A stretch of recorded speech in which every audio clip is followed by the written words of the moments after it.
But processed foods are acid-forming and highly palatable foods, and therefore they're addictive and stimulating, triggering overeating and loss of control and confusing our bodies. That's what we hear from all directions, and that's what we're gonna put into the right perspective in this video. Under my last video, someone thought that I was saying that I feel better on empty calories and junk foods. So I wanted to clarify that nowhere did I say that. First of all, processed food does not equal junk food at all. If you process or pre-digest whole foods by pureeing or cooking or whatever, they are not less beneficial for you. And then I'm not even eating a whole lot of processed foods all day. The sole message of my previous video is that processed foods don't do harm in the way we think they do, added to a natural food diet. I made that very clear. It's not about vegan McDonald's all day, every day. In my videos, you only ever hear me saying that the reason I feel better is because I'm eating enough calories and actually now eat all plant foods, not because I avoid anything. The comment also said that the reason I feel better on junk food is because it doesn't have fiber or plant poisons like oxalates, endocrine disruptors, anti-nutrients, and much more. All that evil stuff, you know. I'm gonna go into the controversial topic of anti-nutrients soon as well. That being said, I'm aware of the so-called risks of eating not enough nutrients or fiber and what know you, and of the storms whirling around that topic of processed foods in the public. So I thought I'd share my thoughts on some of the most prominent arguments against and fears around processed foods, many of which are lively present in the vegan Nutritarian, strictly whole foods only realm, which I counted myself into for a long time, but instead of serving me, it actually harmed me. So first, but processed foods are addictive, Miri. Are you aware that most of what you read on food addiction is fear and panic mongering? Headlines usually go something like this. Rats exposed to sugar exhibited addictive behaviors. Sugar is as addictive as cocaine. But the fact is that the whole truth lies in the context. Rats were starved for 12 hours prior to sugar exposure. It's a response to restriction. Do you believe that you're addicted to sugar, or oil, or salt, or a combination of the three? The feeling of being addicted to food can be real, but that doesn't mean you're addicted. The issue with research on food addiction is that it's very flawed. For starters, most research is based on the Yale Food Addiction Scale questionnaire, which didn't consider dieting as a factor. And if you review the questions, they sound much like how a person feels and behaves in response to dieting, aka restriction. And this changes everything. There are also studies that show that when those who reported binge eating and felt addicted to food were given their forbidden foods, their binges diminished significantly, and they had to drop out of the study for no longer being addicted. If one is addicted to something, they won't stop wanting it when they are given an endless supply of it. When you review research, context is very important. For example, mentioning that rats who exhibited addiction-like behaviors with sugar were starved for 12 hours prior to being given sugar is kind of an important factor, isn't it? It appears that the research is showing us the effects of restriction and not addiction. 2. But highly palatable foods stimulate our brains to want more and lose control. So the reward response your brain receives when you enjoy sugar is the same response you have to anything pleasurable that brings you joy, aka listening to music, laughing with friends, holding a baby, etc.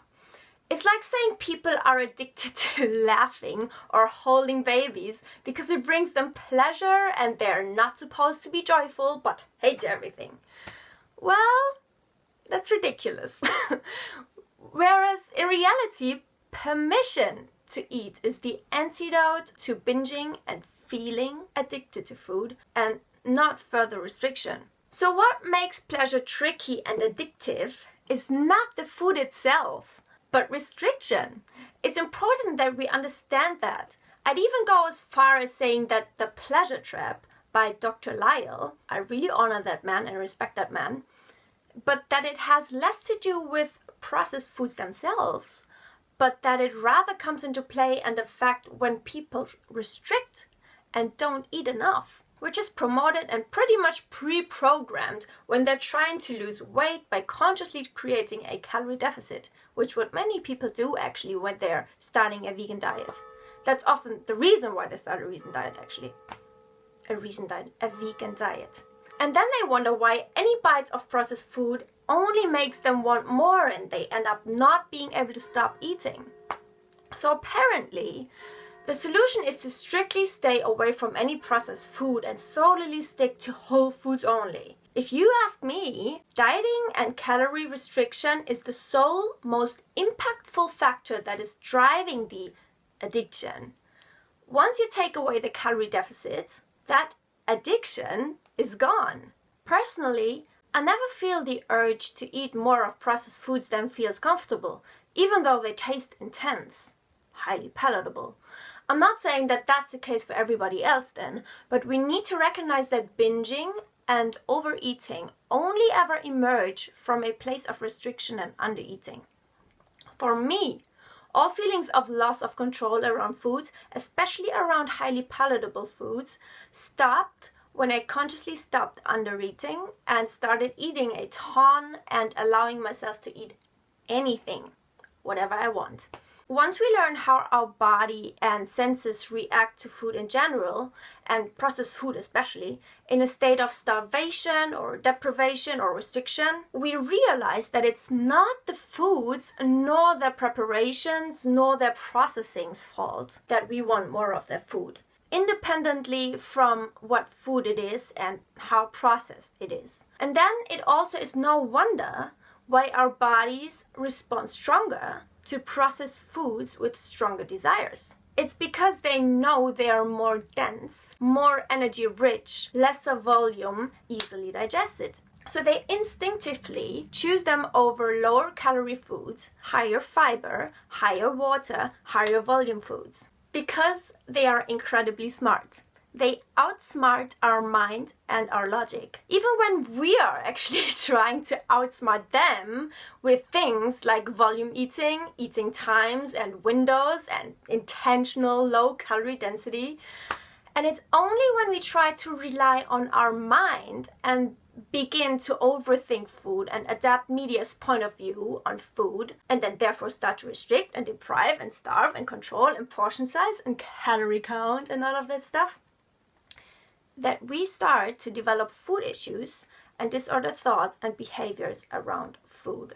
It's when we stop granting and giving to our bodies what they ask for, in their smartness that surpasses the confusion in our minds. It's when we start to go against the signals of our bodies and do the opposite of what they ask for. This is when the addictive nature of our behavior starts, and it's not our fault, and it's not our body's fault, and it's not the processed food's fault.